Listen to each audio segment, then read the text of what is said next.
नमस्कार दोस्तों, अनोद एकेडमी नई किरण नया सवेरा में आप सभी का हार्दिक स्वागत एवं अभिनंदन है।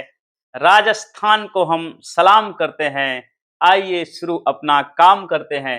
दोस्तों, आज के वीडियो में हम जो कंप्लीट चर्चा करने वाले हैं, इसके बाद आपको कट ऑफ का वीडियो देखने की कई जरूरत नहीं पड़ेगी। वीडियो को अंत तक यदि आप बने रहे तो आपकी सारी समस्याओं का समाधान हो जाएगा। कट ऑफ कितनी जाएगी और नॉर्मलाइजेशन का क्या असर रहेगा और कितनी पोस्टें ऐसी भी होंगी जिनका दूसरे पदों में सिलेक्शन होने की वजह से मेरिट कम जाने की क्या कितनी संभावना है, इन सभी बातों में हम बहुत अच्छी तरीके से विश्लेषण करेंगे। पहले हम पेपर के पालियों के पेपर के लेवल का स्तर देखेंगे, फिर हर हर पेपर में किन किन पार्ट में कितने कितने प्रश्न आए हैं, किस किस सेक्शन से आए हैं, history, geography, economic, math, reasoning कहां से कितने प्रश्न आए हैं, उसकी हम लोग चर्चा करेंगे। और इसके बाद हम आपकी सबसे महत्वपूर्ण बात है कट ऑफ पर चर्चा करेंगे। ये कट ऑफ से जान लेने के बाद आपके कट ऑफ से संबंधित जितनी भी समस्याएं हैं, जितने भी प्रश्न हैं, वो समाप्त हो जाएंगे। तो दोस्तों, वीडियो को अंत तक जरूर बने रहें, वीडियो को लाइक करें और चैनल को सब्सक्राइब जरूर करें। दोस्तों, फोर्थ ग्रेड की सभी पालियों का एक ओवरव्यू इस प्रकार रहा कि ये देखते हैं कि हर पाली की कठिनता का लेवल क्या रहा, और ये जो कठिनता का स्तर है एक नॉर्मल आधार पर है। सामान्य बच्चों के, ना को टॉपर्स के, ना तो बिल्कुल नीचे वालों के छात्रों के अनुसार इसका स्तर दिखाया गया। एक औसत दर्जे के बच्चों के आधार पर पूरी पाली का, हर पाली का कठिनता का लेवल क्या रहा, वो दोस्तों इस प्रकार, क्योंकि ये व्यक्तिगत मामला हो जाता है। हो सकता है वही पेपर मुझे, मेरी बहुत अच्छी तैयारी तो बहुत सरल लग रहा, वही पेपर जो नहीं पढ़ा, जिसने तैयारी ही नहीं किया, तो ऐसे लोगों को हो सकता है वही पेपर कठिन लगे। लेकिन एवरेज स्तर पर देखा जाए, किसी ने साल, 1.5 साल, 6 महीने से तैयारी किया है, उस आधार पर उसका तैयारी का लेवल देखेंगे और इस आधार पर हम हर पाली की कठिनता के स्तर को जानने का प्रयास करेंगे। दोस्तों, पहले लगभग हैं, कुल लगभग 54,000 पद थे। 54,000 बहुत पद होते हैं। तो 54,000 पदों में ध्यान ये रखना दोस्तों, कितने पद आए हैं फोर्थ ग्रेड में। एक बात और ध्यान रखना आपको, कोई भी काम छोटा या बड़ा नहीं होता है। अगर आपके घर का चूल्हा नहीं जलेगा, यकीन मानिए कोई आपको एक रोटी देने वाला नहीं है। इसलिए जो भी जॉब मिलता है उसको पहले जरूर ले लें और आगे के लिए मेहनत करते रहें। तो इसलिए ध्यान रखो दोस्तों कि आप इसमें कभी भी अपने मन में गलत फहमी नहीं डालना कि फोर्थ ग्रेड का पेपर है, ग्रुप डी का पेपर है, ग्रुप डी की सर्विस कौन करेगा, ऐसा अपने दिमाग में नहीं रखना है।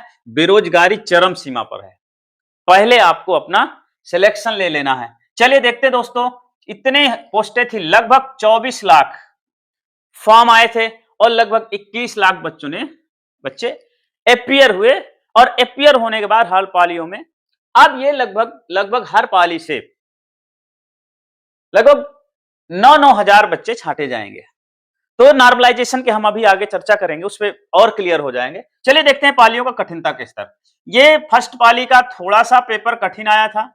इस फर्स्ट पाली को इजी बता रहे हैं लोग, तो वास्तव में इजी है।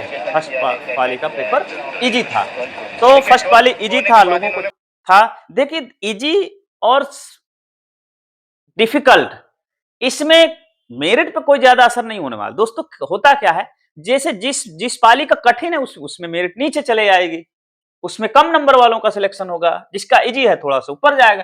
तो इजी था, और थोड़ा सा जो सेकंड पाली का जो पेपर था उसका लेवल थोड़ा सा इससे अप था, इससे थोड़ा हार्डनेस था। कठिनता का लेवल पहली पाली की तुलना में ज्यादा था। थर्ड पाली भी थोड़ा सा औसत दर्जे थी, उसी लेवल का कठिनता का स्तर था जिस लेवल तक सेकंड पाली का लेवल था, थोड़ा सा उसमें प्लस था। फोर्थ पाली के लिए बताया जा रहा है कि फोर्थ पाली में थोड़ा सा एग्जामिनर ने छकाया, परेशान किया, और इसके कठिनता के स्तर बाकी तीन पालियों की तुलना में, तीन पालियां क्या, सभी पालियों की तुलना में ज्यादा कठिन रहा है। इसका कठिनता का स्तर ज्यादा था। पांचवी पाली को देखते हैं, इसका भी लगभग वैसे था, बाकी पालियों जैसे थोड़ा सा प्लस माइनस हुआ है, इसलिए इसका भी कठिनता का स्तर लेवल वही है। छठी पाली का भी यही हाल है। और इस प्रकार देखते हैं कि ओवरऑल देखा जाए सभी पालियों में फर्स्ट पाली का पेपर थोड़ा सा सरल कह सकते हैं। बाकी सरलता और कठिनता का लेवल इस बात पर निर्भर करता है कि आपकी तैयारी कितनी थी। अगर आपकी तैयारी बहुत अच्छी है तो किसी भी पाली का पेपर आपके लिए तुलनात्मक रूप से बेहतर होगा। तो चलिए दोस्तों, अब देखते हैं, थोड़ा सा हम नॉर्मलाइजेशन पर चर्चा कर लेते हैं, उसको देखते हैं कैसे होगा, और इसके बाद फिर हम लोग कट ऑफ पर चर्चा करेंगे। सिलेक्शन में कोई विशेष असर नहीं होने वाला, क्योंकि ये ऐसा इक्विटी परसेंटाइल बेस पे नॉर्मलाइजेशन होगा। तो जिस पारी का कठिन पेपर होगा उसमें कम नंबरों वालों का परसेंटाइल अच्छा होगा, और जिसका सरल होगा उसका अधिक नंबरों का परसेंटाइल अच्छा होगा। जैसे मानिएगा कि हम फर्स्ट पाली है, फर्स्ट पाली में मान लीजिए हमारे 98 परसेंटाइल लेने से हमें हर पाली में लगभग 54,000 पोस्ट है, तो 9,000 के आसपास, 6 पालियों में 9,000 बच्चे हमको यहां से लेना है। तो मान लीजिए ये 60 नंबर तक इनको यहां तक 98 परसेंटाइल में 9,000 बच्चे मिल जा रहे हैं।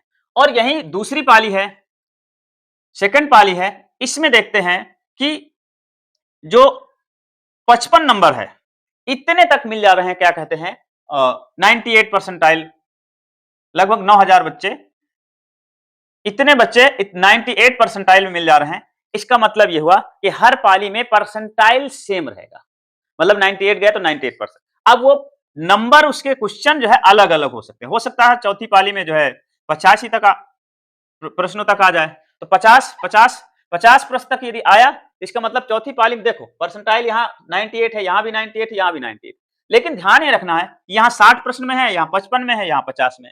इसका मतलब ये हुआ कि जो टफ पाली है, जो कठिन पाली है, उसका परसेंटाइल कम नंबरों तक उतना परसेंटाइल आ जाएगा, और जो सरल पाली उसमें अधिक नंबर। अब क्या होता है, बाकी इनको बराबर किया जाता है, ठीक है। इसको इस वाली पाली को इस पाली के बराबर लाने के लिए इसमें 10 प्लस किया जाता है, 10 ऐड किए जाते हैं इसके नंबर।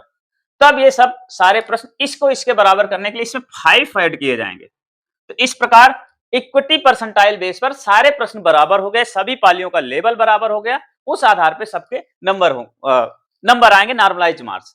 तो नॉर्मलाइज मार्क्स वो आपका इक्विटी बेस पर है, परसेंटाइल बेस पर है। यदि आपने अपनी पाली में बेहतर किया है तो आप बेहतर कंडीशन में आपका सिलेक्शन जरूर होगा। अच्छा कर लेते हैं कि आखिर इसकी मेरिट कम जाने के क्या कारण हो सकते हैं। थोड़ा दो तीन चीज कारण है कम जाने के कारण ये हैं। एक तो 4th ग्रेड का एग्जाम है, तो बहुत से जो टैलेंटेड बच्चे हैं इसका एग्जाम नहीं भरते हैं, इसलिए जो है इसका भी मेरिट कम जाने में एक कारण हो सकता है। काफी 3 लाख के आसपास जो है, 3 लाख के आसपास छात्रों ने परीक्षाएं भी छोड़ दिया है। और इसका सबसे बड़ा कारण अन्य एग्जाम का कारण भी है, जैसे पटवारी, पुलिस, जेल प्रहरी, वीडियो, एलडीसी, इन सब में इन्हीं लोगों ने फॉर्म भरा है। अगर उनका यहां सिलेक्शन होता है तो लोग यहां पर फिर ग्रुप डी में नहीं आएंगे। ऐसा माना जाता है कि इनके रिजल्ट पहले आएंगे और बाद में इसका रिजल्ट आएगा, ऐसा बोलते हैं। नकारात्मक एक अंक एक प्रमुख कारण है जिसके मेरिट कम जाने की संभावना। अब दोस्तों हम ये भी जान लेते हैं कि मेरिट अधिक जाने की भी संभावना। भाई कम जाने का कारण यह है तो अधिक जाने के भी कुछ कारण हो सकते हैं। इतनी बड़ी वैकेंसी आई है और लगभग बहुत बड़ी संख्या में लोगों ने अप्लाई किया, 24 लाख एक मानक, एक मायने रखता है कि राजस्थान का कोई युवा ऐसा बचा हो जिन्होंने इस पर फॉर्म अप्लाई ना किया हो। अगर फॉर्म अप्लाई किया तो उसने तैयारी भी अच्छे से किया होगा और वो आपके साथ कंपटीशन में कदम से कदम मिलाकर चला होगा।